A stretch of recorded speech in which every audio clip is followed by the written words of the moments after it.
Hello, I'm Nadia Bilchik, and I'm delighted today to be joined by 4 therapists, psychologists around the country, and in fact around the world. And we're going to just talk about tips, techniques, ideas to cope psychologically during this pandemic. So I'm going to start off and let illustrious guests introduce themselves. So starting with you, Arielle. Hi, I'm Arielle Handler, and I am a therapist out of Philadelphia, Pennsylvania. Excellent. And Lacob. Hi, I'm Brynie Lacob, and I'm a psychotherapist in Toronto, Canada. And for full transparency, Brynie is also my cousin. And Claire? I am a psychologist based in Cape Town, South Africa. And for full transparency, Claire was my roommate at university. Arielle is a friend's daughter, and Brynie is my cousin. And you're about to meet my sister-in-law, Dr. Karen Shmukler. Hello, I'm Karen Shmukler. I'm a clinical psychologist by training and work in an urban public school district in Boston, Massachusetts.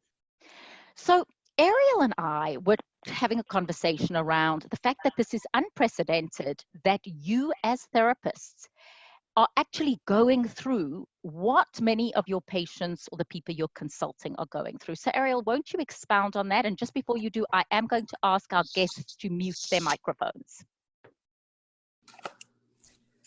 So I think sometimes as a therapist, you've experienced something in the past that the person you're working with is going through, but I feel like for this time, we're going through it at the same time, which I don't know how often that typically happens. And that's so true. I mean, you are usually consulting, going through issues, and when you say I can relate, you can certainly relate. So Arielle is in Philadelphia. Brynie, the question with you is, what are you seeing? What kind of anxiety, what kind of issues are people having during this pandemic? So it's multifaceted, and I know we keep using the word unprecedented, and I also heard something the other day which I liked. It was an unchoreographed dance that we're all participating in, and I thought that resonated very well with me. I am finding that it really depends on the age of the clientele, the issues people are facing, because I work with a broad spectrum of ages. And with young people, I find that there is a lot of fear and a lot of anxiety that they can't label and they can't name. And there's a lot of loneliness that I'm finding with both young people and much older clients that I work with. I'm also finding that people are feeling quite helpless, myself included, and it's something that I had to sort of go into my own self and really look at, because some of the coaching tips that one has as a therapist are unavailable to us right now. And some of the answers that we might provide are unavailable to us now. And I think that's something that I myself have struggled with. And I'm not sure, I'd be interested to hear if people, other professions are dealing with that as well. Claire, how are you dealing with people and your experience over the last 3 weeks? You know, I think one of the first things that, chatting to other colleagues as well that working in Cape Town, one of the first things was that I know we're all living through what they call disaster shock. So I think we're just reeling from the shock of what's actually happening, and we haven't quite integrated or digested or absorbed it into our psyches. So I agree with the lady who just spoke. You know, it's different depending on your age and who you are, where you're living, particularly in this country, because we just live with such diverse circumstances. So it's very, very different. But it just in terms of practice, I find I find it triggering a lot of grief for people. That's another thing, that's a theme that's come up. Just fear about just the unknown future, and yeah, just a lot of worry about how things are going to look. Just generally speaking, very high levels of anxiety. And for some people, I mean, for some younger people, they just feel like they've had a bit of an extended holiday, but I think that's wearing off. Because, you know, it's coincided with the school holidays in this country, but I think that's starting to wear off as people are becoming extremely lonely and feeling that isolation, not being able to see their friends, participate in extramural activities, you know, go to school. I mean, they really miss, kids are missing school, missing university. It's suddenly this sense of loss and sort of a sense of being imprisoned is being felt by everybody. So I see a whole lot of new people have just joined us. I'm Nadia Bilchik. I'm talking to 4 very accomplished therapists, psychotherapists, psychologists around what they're having to deal with. One is in Toronto, Philadelphia, Cape Town, and now I'm going to Boston to Dr. Karen Shmukler. Karen, just your thoughts as somebody who has trained as a psychologist. You know, I think, and I resonated with something Claire said around working in the educational space and thinking about it from a sort of a social emotional perspective around really, I think what surfaced for many of us is really the enormous inequities and how this has impacted people, students and families around the various ways in which people are having to deal with this. And so for many of our families, people are in survival mode. We do a lot of work around trying to support our teachers who, and I think educators here and across the country and probably across the world are really, have really emerged as heroes in this. But there's a lot of psychological support that the caregivers are needing in terms of being able to support students and families. And I think what's so challenging is really being in this virtual space when many of our, and I'm sure this is the same in South Africa, many of our schools and communities are really the social safety net for many young people and families, and having that not be in place right now, I think adds a lot of stress and burden. But I think that most of the focus, and I think, you know, for those of us who work with young people, is it's really about helping adults be well and holding, because so much of how students' resilience and young people's resilience very much depends on the adults around them and how adults are modeling and dealing with this just enormous challenging environment. Arielle and I had a fascinating conversation earlier in the week, and Arielle, you gave some very practical tips to parents. One of them that's really stayed with me, if you can tell us, is how to maintain routine. Won't you go through that again? Because I thought that was very helpful. So right now I'm working with a lot of parents who are working parents who have children at home and trying to figure out a balance. And a lot of the balance, people feel like they have to be 100% into parenting in the moment and 100% into their job in the moment. And you can't be 100% everywhere. It's spreading yourself too thin. So I've been talking to parents about trying to keep routine as much as possible. So we talked about, you know, kids walking to the bus stop and then walking back and saying, welcome to school, or parents working, having stuff in their office if they have an office space available, or even making a place in their home where it can be an office and then leaving it at the end of the day. So you feel like there's some transition there, but also being able to manage when that doesn't go the way that you planned and feeling like that's okay. It's okay if you have to, your kid runs through your work call in the moment, because these aren't times that anyone is used to. And so we're all just trying to do the best that we can. So trying to manage your expectations of yourself and others in that time but trying to balance transitions so that your children have some normalcy within that as best as you can. That was, I thought, very sound advice. Brynie, anything else practically? And I really appreciated what both Arielle and Karen said around, you know, it's the parents that need the support. Absolutely. Brynie, your thoughts on that, and then Claire. Yes, I think my experience has been very similar. And something that Karen said, being in Toronto, it is far more equitable in terms of distribution of resources. But I am finding that even with families whose children are in the private school system, literally the day after the shutdown happened, schools were up and running, where the public schools took a lot longer and there were only 1 or 2 hours of school online, and not everybody had a computer available to them or the space in a house where that was, and that definitely came to the forefront. And I'm also seeing with parents, a lot of families, especially in these situations where there isn't a lot of space and there isn't a lot of division, like you're suggesting, of finding that they are overwhelmed. I've had 2 mothers this week call me from their bathrooms because that was literally the only private space that they could have a session in. But one of the things that I have found is just, I've sort of called it this COVID shaming, because there is a sense that we suddenly have to be fantastic. We have to learn 3 languages. We have to clean out our closets and get everything organized. And it's this idea of putting so much pressure on ourselves. And I think just letting yourself off the hook and realizing that you can't be superwoman and you can't keep up the standards that one is normally accustomed to, because it's just not possible. And I think what's happening even for people and caregivers is that our own self-esteem and validation is being attacked, in that you're not getting up and going out and dressing up and feeling validated in other ways, and it's all being at home. And I think we really need to practice self-care. I think getting up, feeling good, getting some exercise, and just knowing that this is the best you can do. And I think Brene Brown, I'm touting somebody there, has put out a podcast recently where she talks about the self-care and just labeling those feelings and knowing that at the end of the day, you're also human. And you bring this, as therapists and psychologists, we bring ourselves. We are the commodity, and we need to practice the self-care, as do the parents that are looking, and the teachers. And the one thing I also, when I've been talking with teachers, is that a lot of the older teachers, this is all new for them.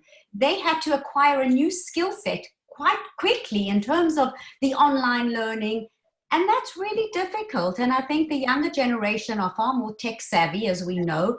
Nadia, you yourself had to reinvent yourself in a very expeditious way. And I think that's been really challenging for a lot of... That is such a good point. If you think about it, and I'm so delighted I see the Cynthia Good, who is a remarkable, accomplished woman, has just joined us. Any questions you have? Cynthia, I have 4 very fascinating therapists, psychotherapists, a doctor of education on this call. But Brynie brings up a very good point, and I love that. And Claire, I'd love to know your response to that, which is, you know, this thing of COVID shaming is that if we're not superwoman, and I think in general, you know, these are universal things. Being kind to oneself didn't suddenly become important during this pandemic. So Claire, your thoughts on that? Well, I echoed exactly that to really move away from that pressure to be so productive. And I think that people had these expectations of themselves when they thought they were going to have all this free time. And it's mountains of free time. That's exactly that pressure to learn a language or a musical instrument or get a book written. And you know, when the brain's traumatized and unhappy, it's very difficult to be productive and creative. So, and I think and then as times have gone on, people are recognizing and realizing that they're actually feeling very overwhelmed and immobilized and traumatized, and therefore they just can't get to being productive. So being empathetic towards yourself is hugely important. Claire, you bring something up, and I'd love Arielle's thoughts on this as well, and Karen's, which is traumatic brain. You're traumatizing the brain. And that's what I've seen a lot of. I've seen a lot of people, you know, when you think about instinctively, when we are in a fear phase, we go into fight, flight, or freeze. And what I've seen a lot around me is people are going into freeze, which is into paralysis. Any thoughts from you, Arielle, on how we get out of a freeze mental state? And then Karen, I'd love to ask you. I think to get out of the freeze, I think is practicing some mindfulness. And I do a lot of cognitive behavioral work. So a lot of the freeze is the fear of the unknown. And so the questions of when is this going to be over? How am I going to handle everything when this ends, and transitioning back into things getting back to my normal life. And I've been trying to shift those cognitions to what do you know in this moment? So this will end. I will get through this. I am going to focus on this current moment. And then with you focusing on what's currently going on in that moment, you can get out of that freeze a little more because you can practice living in the moment. Now, interesting, Arielle, unlike Brynie and Claire, you have actually been practicing teletherapy for a long time, a lot longer than others, correct? Yes, I've been doing telehealth now for about 8 years. So it's not such a shift. But before I get back to Brynie's experience and Claire going virtual as in person, I'd just love to hear from you, Karen, Dr. Karen Shmukler.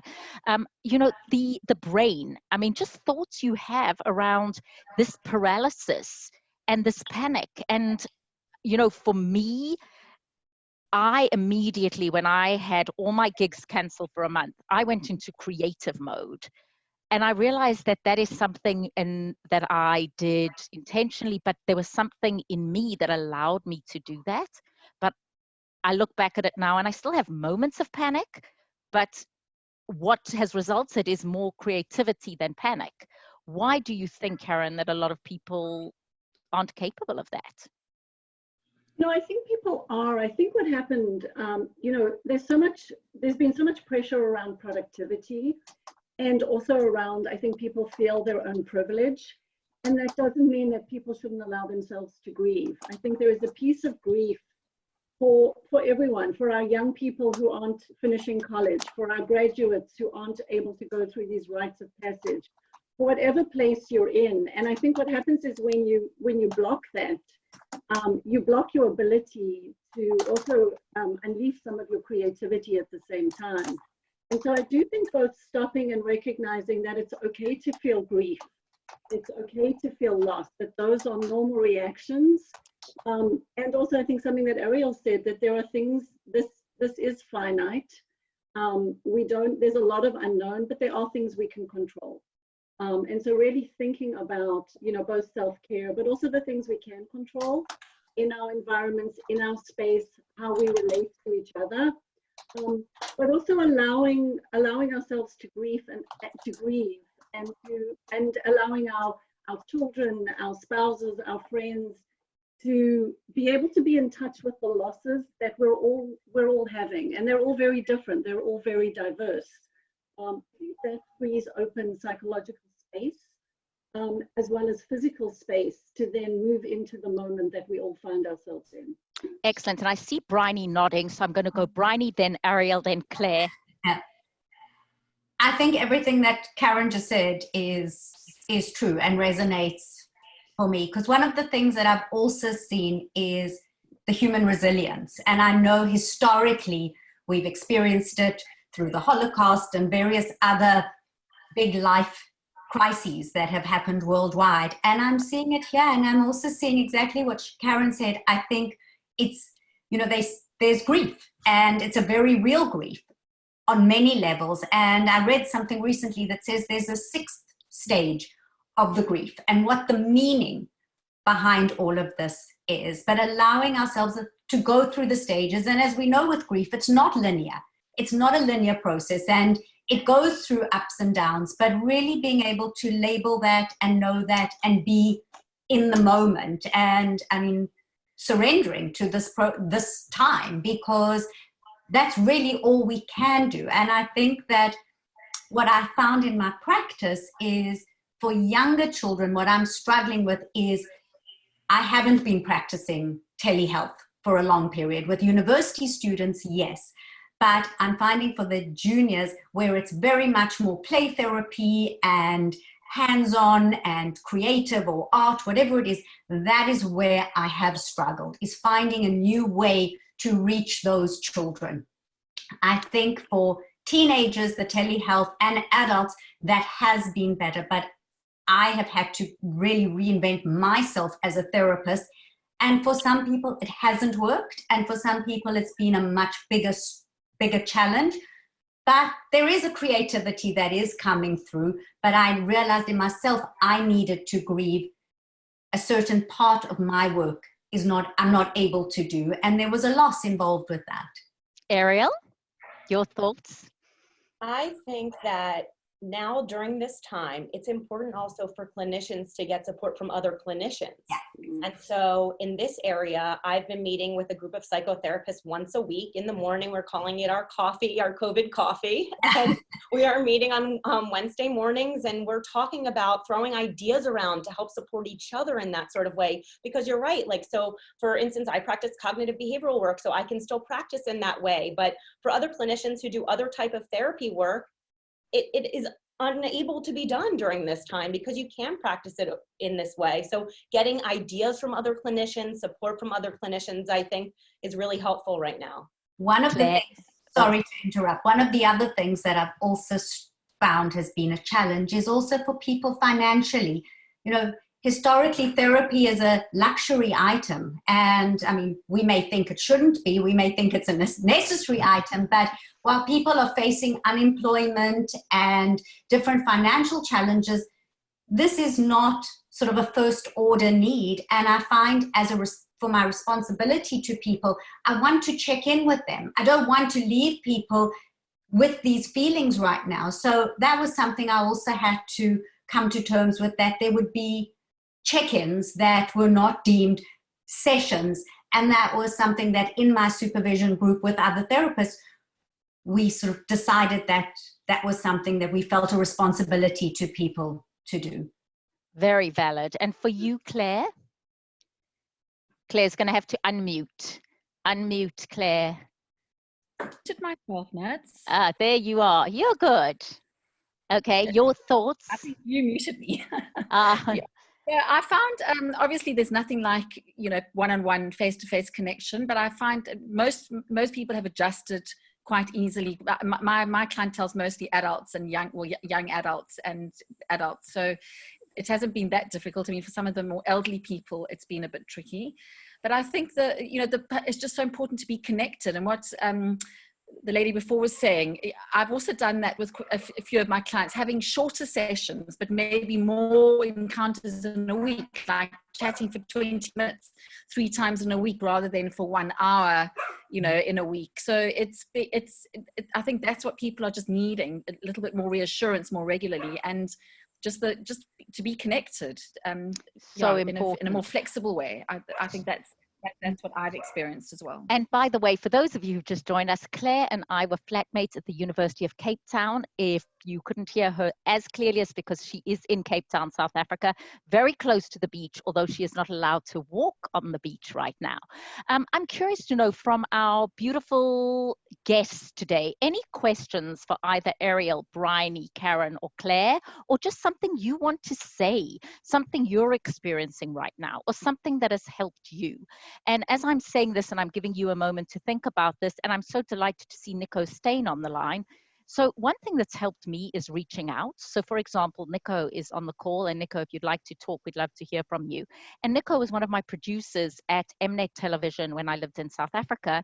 And through this whole period of time, I've reconnected with him. So something very practical and helpful for me is to say every day, what did I do today that I wouldn't have done, like this moment with all of you? I would not have done this if we weren't in this pandemic. So that's been a very helpful survival tool for me today, to say, here I have the amazing Cynthia Good. Cynthia, just unmute for a second.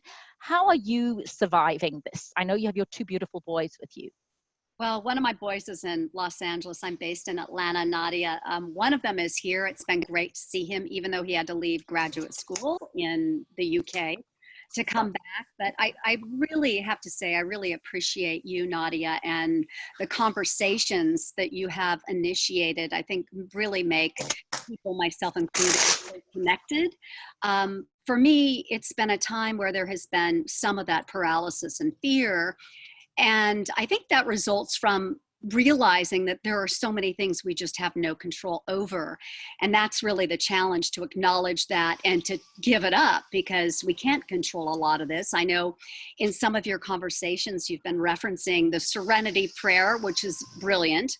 But I think it's also a time of heightened creativity and opportunity, because it's pushing us, I think, from a psychological perspective as well as a business perspective, right, to do things differently. So that's been really great and very exciting to me and for my business too. So, and for those of you, you know, Cynthia has been a broadcaster. She has had a publication that is now a virtual publication, but she gets groups of people together all the time. So your most recent event must have had to be postponed, right? Right, we did. We postponed the April 30th event back to August 28th. And even now, we're looking at bringing in a smaller group of people at the event. You, Nadia, moderated one of these events, and we always have 250, 350 or more women. So our next event will be smaller, and we will be doing a broadcast so that everybody can benefit. Smart. So you're pivoting, Cynthia, you're pivoting, and you've always, if you you look at certain people like the Cynthia Goods of this world, you've always been creative. That's what you've done masterfully. And probably, Nadia, some of these things we should have done a lot sooner, right? Oh, of course, of course. That's the good part, that it's pushing us to be more creative and do more of what we know we need to do. But I think what everybody's saying today is just that I've had that moment. So I'm curious to then go back to our panel of illustrious therapists to say that beating yourself up. I mean, I'm sure how Cynthia says, I knew 2 years ago I needed to take my business online. I knew I needed to improve my YouTube channel. And it's that sense of fury at self. So Karen, your thoughts, then Arielle's, then Brynie's, then Claire's. We also have a question from Pamela. Oh, yes, okay. Should we have the question from Pamela first, and then we'll go to Karen on that? Question from Pamela, but you need to unmute. I did unmute. Nadia, you actually know me. I used to have dinners at your house, and I know Cynthia as well, so it's nice to see both of you. Hello, Pamela. I know my lighting is really bad. So I have a question. I live alone, and on a good day, I have severe panic disorder. I have been completely paralyzed and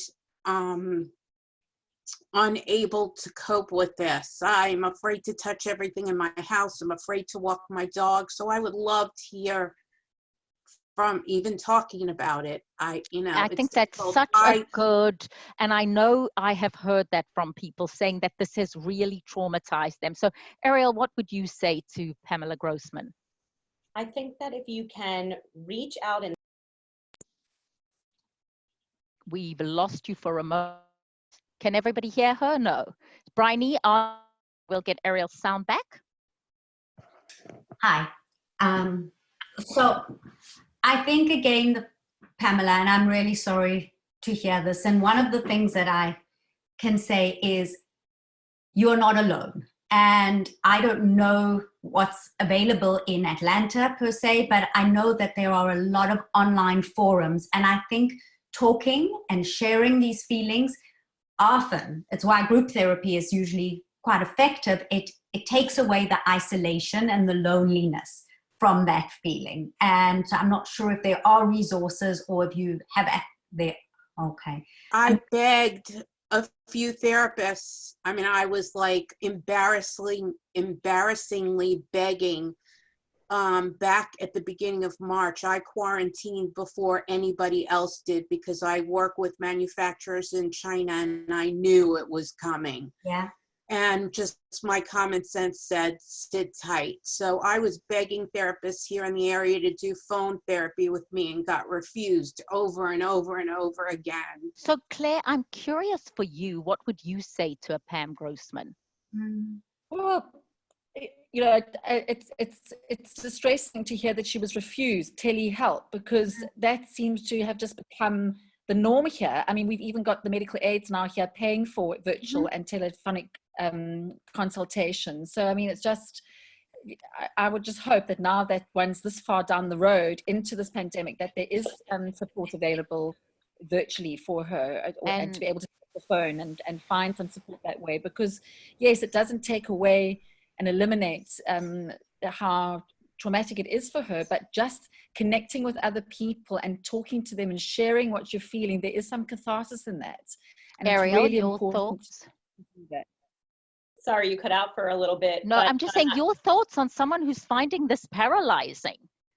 I think, and I'm sorry if someone already said this because I lost sound for a little bit, but I think trying in any way to reach out to any social connections that were there previously, whether that be over the phone or over the computer, I think trying to maintain that social support in any way possible is what can be really helpful right now. I think that paralysis that you're speaking of has kind of shut people down, and that's making people avoid those Zoom get-togethers or avoid those phone conversations when you see the phone ringing. And I think it's important to pick up the phone or reach out to the people that were there as your social support before all this began. Excellent. Karen, your thoughts?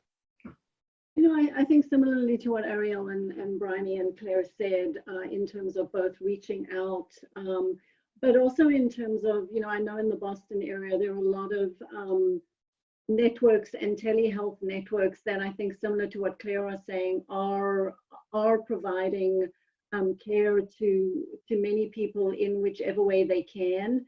And I think really hooking into some of both the group support networks as well as looking at the telehealth support networks that are offering care.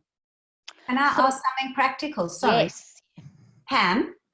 Pamela, you had mentioned that you work in a company. I don't know if it's a company that has an EAP program, an employee assistance program, because I know what's happened in Toronto is some of the companies have extended their EAPs. So I've been getting quite a few referrals from the EAPs in the company. So maybe if you spoke to the human resource department, they may have a therapist or a counseling service attached to your benefit package or something like that. Because that's I own my own business, and money was never the issue of the therapy. It didn't matter. Okay. So ladies, can I make a suggestion here? Because just for the purposes of recording time, thank you, Pamela, because I think this is important, but maybe we take that one offline. Absolutely. What I'm going to do just for the purposes of time is I'm going to, again, go in alphabetical order. Arielle, just one last thought. If you had a last thought to say to everyone on this line who is going through this, and I always say when I'm sharing this advice, I'm sharing this advice as much to myself as to you.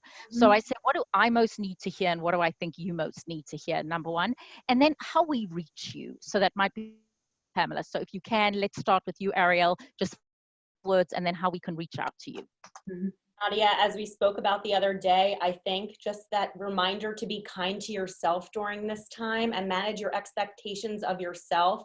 I feel like taking a moment of pause and being like, I'm doing the best that I can, and that's okay, is what's going to be really important right now for clinicians and for clients. And I can be reached by email at mindtherapysolutions@gmail.com. mindtherapysolutions@gmail.com. Arielle is in the Philadelphia area, but she is licensed to work in other parts of America. Brynie. I echo what Arielle said. And the other thing what I'm finding really useful is actually feeling some gratitude for some of the unexpected pleasures of the situation. I have 3 adult children who have all been living away, and I went from being an empty nester to having 3 adult children back home. And there's some incredible moments. I don't remember when we were all at dinner together and all working together and sharing special time, and that I feel incredibly grateful for, and I'm enjoying and allowing myself to enjoy those moments. And I think with people that I'm speaking to find some of the stuff that you appreciate during this. The kindness that people have shown has been amazing. A couple on our street walked past and dropped everybody cookies that they had baked, and we've all lived on the same street for years and nobody had ever done this. And I think just appreciating some of the small moments that have come through this horrible situation. And if people want to reach you, I can be reached. I am on Brynie Lacob, BRYNIE Lacob, LACOB @me.com. Thank you. And Claire. Yes, I think I just agree with everything that everyone else has said. But yes, just to emphasize again the importance of connection and just maintaining a routine every day and sort of healthy habits. You know, getting out. I think a lot of people have got a bit depressed because they're not getting up to take their kids to school, for example. So they're sleeping later, staying in their pajamas later, all of that kind of thing, which actually fuels a bit of a low-grade depression. So kind of trying to make your day as, you know, routine-like, as normal as possible, even though obviously it's not always that easy, but to eat healthily, to try and get sleep, to do a little bit of exercise, all those things that we've mentioned, and to try and be connected. And like the last lady was saying, just to try and appreciate some of the moments that actually are special, that this is finite, it is going to end, and some of it you might look back and say, gee, I wish I'd savored that a little bit more, like a connection with one of your children, for example. So yeah. And Claire, if people want to reach you in Cape Town, South Africa, I suppose the easiest way would just be an email, which is Strobach, STROHBACH @telkomsa.net, which is TELKOMSA.net. And I'll also put everybody's details on my Own Your Network Facebook community page. So wherever you are in the world, you can reach out. Karen, last thoughts and how we can reach you. Last thought, I think, as my colleagues have said, I think the importance of 3 C's: connection, care, and community, and also thinking about ways that we can both care for ourselves, but also give back in ways, big or small, to those around us, both the people we're living with, but also in our community. Brynie's example of the neighbor who dropped cookies. We had a young child on our street who made little cards for everybody and put them on the window. I think the other thing that, while we shouldn't underestimate the gravity of the situation we find ourselves in and its incredible differential impact on different people, I think there's also a lot of catastrophizing around what's going to happen to children and what's going to happen to this time.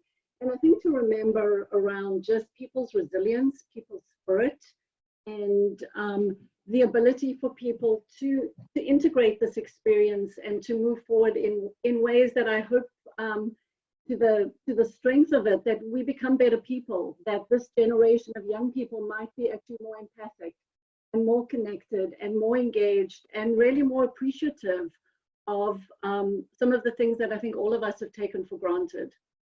Well, I have to say, today will definitely be put on what I call my positive emotional memory database and my list of things that wouldn't have happened. You've just heard from my remarkable sister-in-law, Dr. Karen Shmukler, my amazing cousin, Brynie Lacob, my amazing friend's daughter, Arielle Handler, and my former Cape Town University flatmate and dear, dear friend, Claire Fulford, all remarkable, accomplished women, and all women who I treasure the connection with.